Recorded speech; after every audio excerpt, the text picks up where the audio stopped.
जो national equal party के राष्ट्रीय अध्यक्ष हैं, मैं उनका धन्यवाद और आभार प्रकट करता हूं।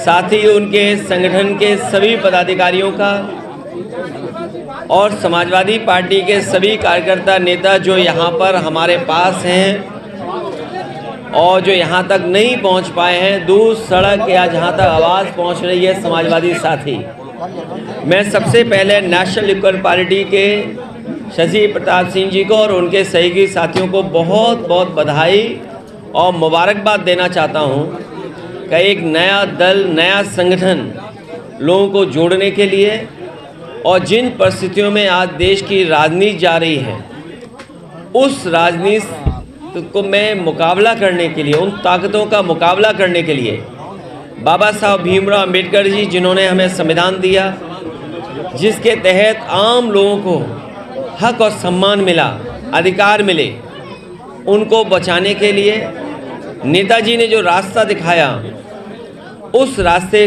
पर चल कर के बाबा साहब भीमराव अम्बेडकर जी के सपने और डॉक्टर राम मनोहर लोहिया के सपने को पूरा करने के लिए, और जैसा कि नाम में ही है नेशनल इक्वल पार्टी, तो अगर जो सबको बराबरी की बात करे, सबको साथ लाने का काम करे, सबके बीच में भेदभाव ख़त्म करने की बात कहे, वो वही असली सबका साथ है। सबका साथ तभी है जब आप इक्वल हों। अगर असमानताएं रहेंगी तो बराबरी कैसी? सबका साथ, सबका विकास तभी संभव है जब सब में बराबरी हो, और बराबरी के लिए डॉक्टर बाबा साहब भीमराव अम्बेडकर जी, डॉक्टर राम मनोहर लोहिया, नेताजी और तमाम समय समय पे महापुरुष, राजनेता, साधु संत लगातार इसी प्रयास में रहे, जहां राजनीति की धारा में समाजवादियों का और समाजवाद यही है कि प्रॉस्पेरिटी हो, संपन्न हो लोग और बराबरी हो। उस लड़ाई को मजबूत बनाने के लिए नेशनल इक्वल पार्टी के शशि प्रताप सिंह जी को बहुत बहुत बधाई, बहुत बहुत मुबारकबाद। क्योंकि मैं जानता हूं, मैं जो कुछ भी कहूंगा उसके बाद का सवाल भी मैं जानता हूं आपसे। मैं कुछ भी कहूंगा उसके बाद एक सवाल और आपका आएगा। अभी कुछ दिन पहले वर्ल्ड कप इंडिया हार गया था। आप दूसरा ही सवाल ये पूछते हैं कि इंडिया का क्या होगा। हम लोग निराश नहीं हैं, और राजनीति में, लोकतंत्र में इस तरह के परिणाम आते हैं। मान लीजिए जिस लोकसभा के क्षेत्र में मैं बैठा हूं, आप हम सब लोग हैं, 5 लाख वोटों से ये पार्टी जीतती है, भारतीय जनता पार्टी। इसका मतलब ये नहीं है कि सबका साथ, सबका विकास और सबका सम्मान हो रहा हो।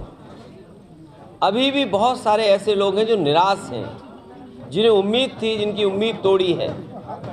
तो ये राजनीति में परिणाम आते हैं, और जो भी परिणाम आएंगे वो कोई भी पॉलिटिकल पार्टी है उसको स्वीकार करेगी। लेकिन लड़ाई लंबी है। इन परिणामों से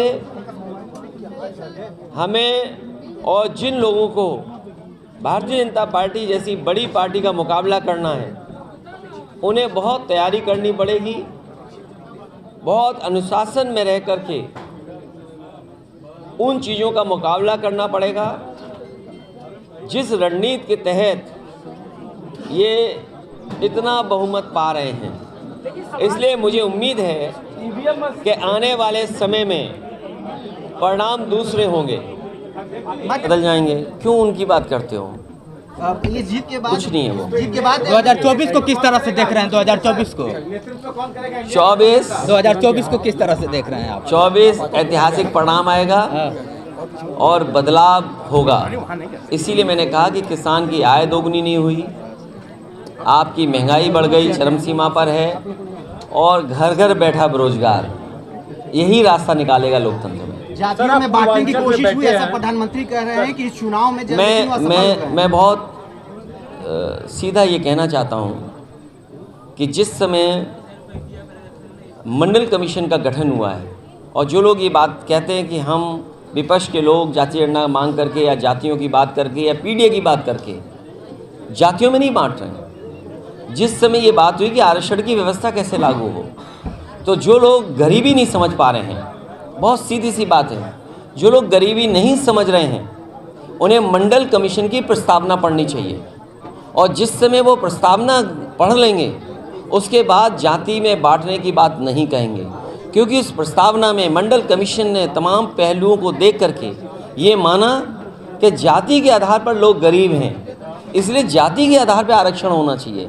इसलिए जो बात हम लोग कह रहे हैं, अगर बाबा साहब भीमराव अम्बेडकर जी ने संविधान से जाति की वजह से आरक्षण दिया है और मंडल कमीशन ने पिछड़ों को अगर जाति के हिसाब से आरक्षण दिया है, तो जो लोग ये बात कह रहे हैं कि हम जातियों में बांट रहे हैं, और हम पत्रकार साथियों से भी कहेंगे कि आप भी मंडल कमीशन की प्रस्तावना पढ़िए, उन्होंने जात के आधार पर गरीब माना है। इसलिए जो लोग ये कह रहे हैं उन्होंने संविधान और मंडल कमीशन की बातें नहीं पढ़ी हैं, वो पिछड़े विरोधी हैं, दलित विरोधी हैं और अल्पसंख्यक विरोधी हैं। अब हमारे पत्रकार साथी परिणाम नहीं अहंकार ख़त्म किया है। मुझे उम्मीद है कि आने वाले समय में फिर रास्ता निकलेगा, क्योंकि देश के लिए लोकतंत्र बचाना, संविधान बचाना ये महत्वपूर्ण है। और उससे भी महत्वपूर्ण ये है कि समाजवादियों का उत्तर प्रदेश में संघर्ष बड़ा है, समाजवादियों को फैसले बड़े लेने हैं। इसलिए जहाँ से बात शुरू हुई थी कि जो जहाँ दल मजबूत है